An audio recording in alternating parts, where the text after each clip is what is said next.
Hello everyone, Shadefyre here, and welcome to another Boss Bytes for Monster Hunter Rise, where we are going to be hunting the Tetranadon. And this is coming like right after I just did the Kezu one, because I figure they're probably about the same difficulty, we don't really need to change anything. I'm thinking that I'm going to want to make a gun lance for some of the later ones, because I'm already getting to the point where I'm like, okay, I've used the switch axe, I know the switch axe moves, I want to change it up sometimes, so I might start doing gun lance on the side since I used that for a decent amount in the later game of Monster Hunter World, but I haven't used it in this yet, so I'll have to learn it again. See what moves are new and how it works differently. Which quest would you like? So we do the Tetranadon here, and then I will have to do the this key quest, which is the first one of the tower defense missions, and then I'll unlock a new set of monsters, so hopefully there'll be some interesting ones in there to take another stab at. Be careful out there. So we ran into one of these in the Kezu fight, and it kind of broke the music, but we don't really know what it does yet, How may I help you? since I didn't really see anything except a big jump move that it does, which, you know, not hard to guess. Most monsters can do some kind of big jump move. Medic, beat, and it does have a shell, so maybe either deflector or polisher. I'm gonna go with polisher. But since the switch axe I'm using right now does not actually have the highest tier of sharpness, it only goes up to yellow, which you'd be able to see if the quest thing wasn't in the way. Meaning that it's going to bounce off the shell even when it's fully sharpened. Floating in water, it beckons silently. Once its prey approaches, there is no time to flee. Gut and strength alike rank among the great. It's sort of a turtle and like a duck combined. Don't get pushed out of the ring, for the abyss awaits. Amphibious wrestler. So he gets real large and full of water and probably vomits it all over you. Alright. And again, gonna pop a ration. I didn't even refill my items since the last fight. Not that you really need to, though, because you can craft stuff like potions in the field just by picking up herbs. Alright, so it looks like instead of another Kezu, we have a Lagombi on the field that we can use against it. Just looking at the icon on the map, if you look around the 9, you can see the Lagombi. So our target is right here in the middle. Thankfully, it's daytime, so I might be able to actually get a shot of this thing before it tries to kill me.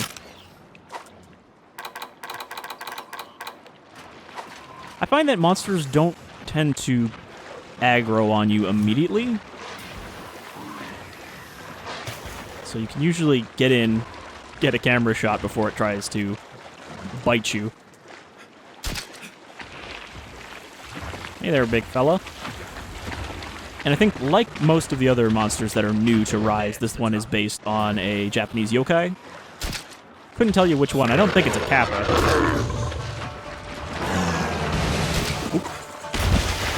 Alright, so yeah, he's got a big furry shell.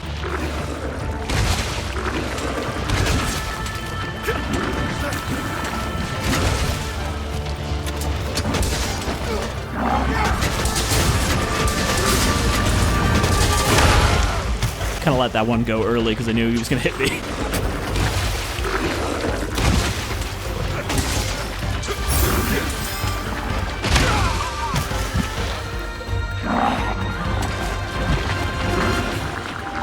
So I'm guessing his weak point is also the head. Yeah. Ugh.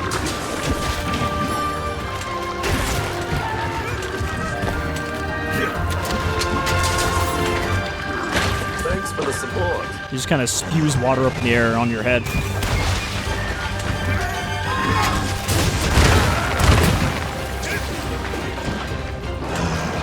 course, just because I know the moves for the switch axe doesn't mean I'm good with them.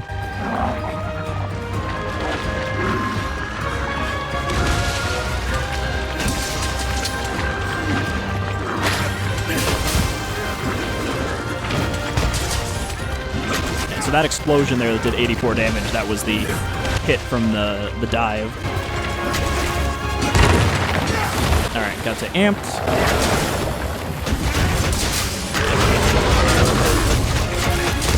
So for that move, you have to keep mashing Y, basically, to keep doing damage and get the big explosion. But you can let go early to stop early and not do as much.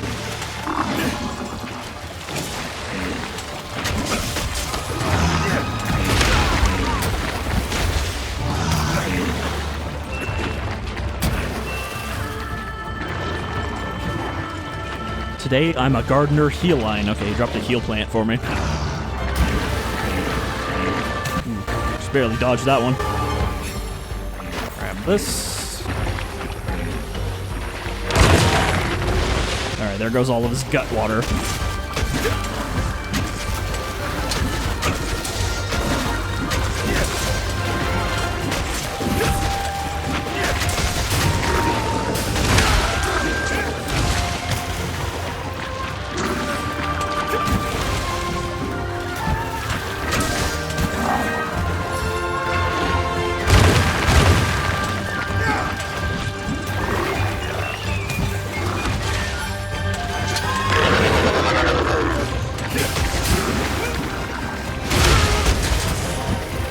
Knocked him down as he was doing that with the explosion.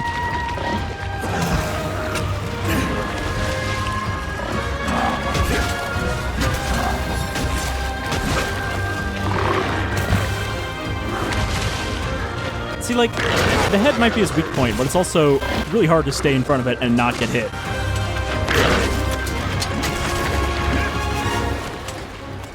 Keep attacking! Never mind. There he goes. So at least the music's working this time. Does make the fight a little more exciting. Alright, he just dropped an item that gives me points. Which means it's not useful for crafting. Alright, and before we head back in there, let's get a whetstone going.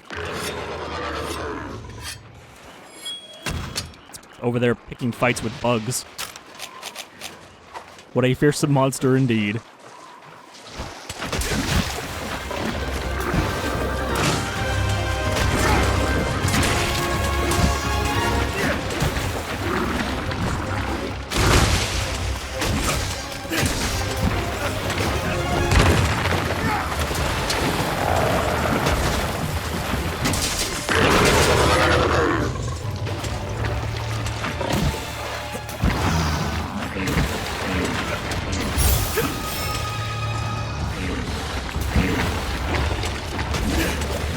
So when it gets all swollen up like this, it's considered in its enraged state, which is where it does some extra attacks. And that's the same thing for all monsters. They all have an enraged state. Okay, he's got a rock.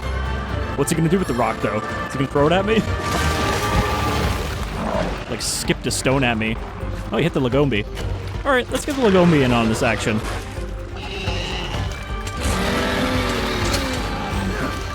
Any last one? Seems like a fight you should not be picking, Rabbit.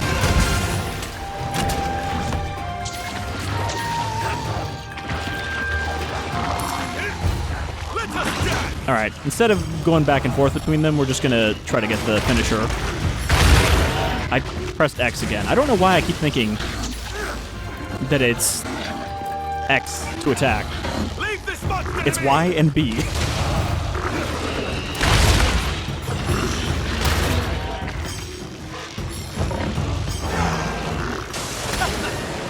I think as long as it's tied down by those wires, you can't actually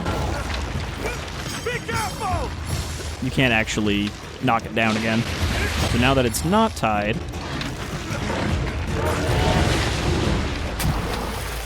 I might be able to get it again. Because I definitely fucked that one up.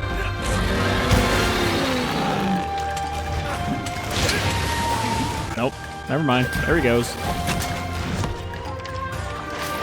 Opportunity wasted. Though he has been hit with an ice ball, so he's slow now. He got status affected by the Lagoon Bee.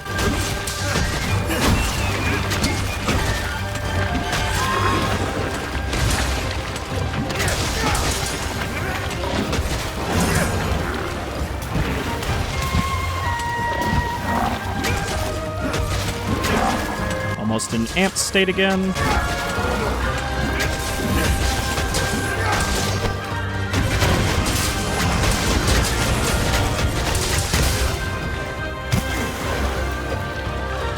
That also takes a big chunk out of your sharpness when you do a special attack like that.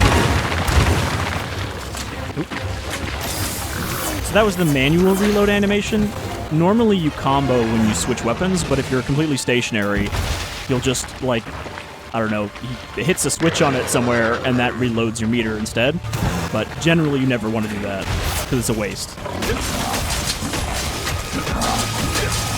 Unless there's, like, no monster around, I guess that's when you'd want to do it.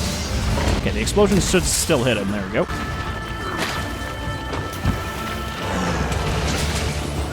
Oh, fuck. Jumped up right into his dive.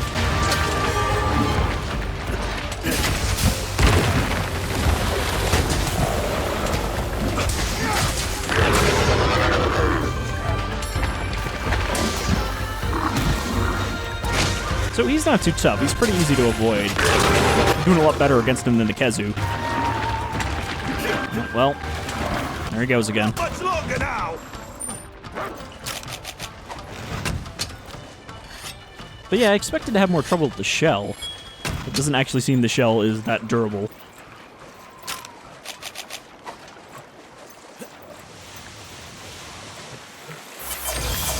I have a feeling that Elder Dragons are probably still somewhat difficult in this, especially when you're soloing them. Well, I say that, but, of course, fighting a monster in multiplayer with 4 people is a lot harder than doing it by yourself in solo because it has so much more health. So, if everybody's not pulling their weight, or getting knocked down, then that's more of a problem. Okay, he just came over here and went to sleep. So when they sleep, they actually do get health back.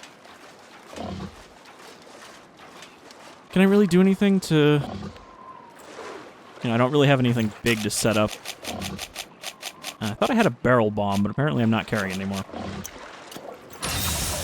Oops. I think I just accidentally wasted a potion, because the right stick also can select stuff there. Alright, I guess we'll just give him the charge up. Oop, I did not mean to hit him, I forgot we're not in sword mode. Well. Farewell, monster. Yeah, so that was easier than the Kezu, which I guess is why it was higher up on the list. Look at these fucking scavengers. It's been dead for 3 seconds and they're already coming in to get some freebies.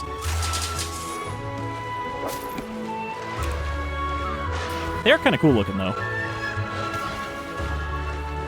I would show you one, but they're all fused inside the carcass.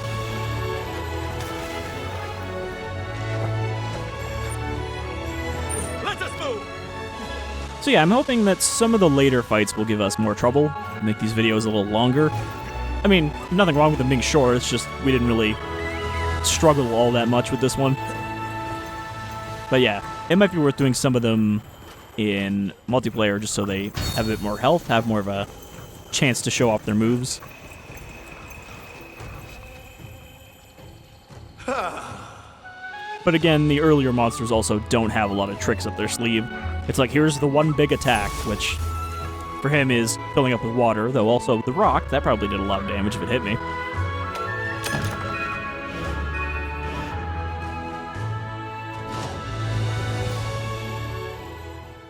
Alright, so let's, once again, check what we can make out of it. I think that's going to become a regular part of these videos, is seeing what kind of armor we get out of these, or weapons. Good to see you, Hunter. So, Tetranadon, are you on here? Sometimes you need the parts from a monster just for a non-specific tree, like bone. It'll be like, oh, you need this one part from this monster.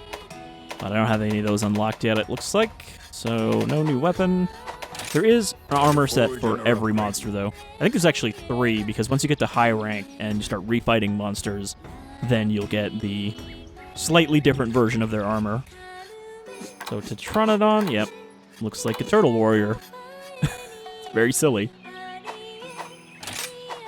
Goodbye.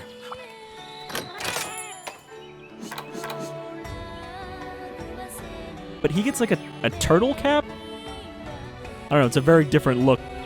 And like a water gun hammer thing. What about you?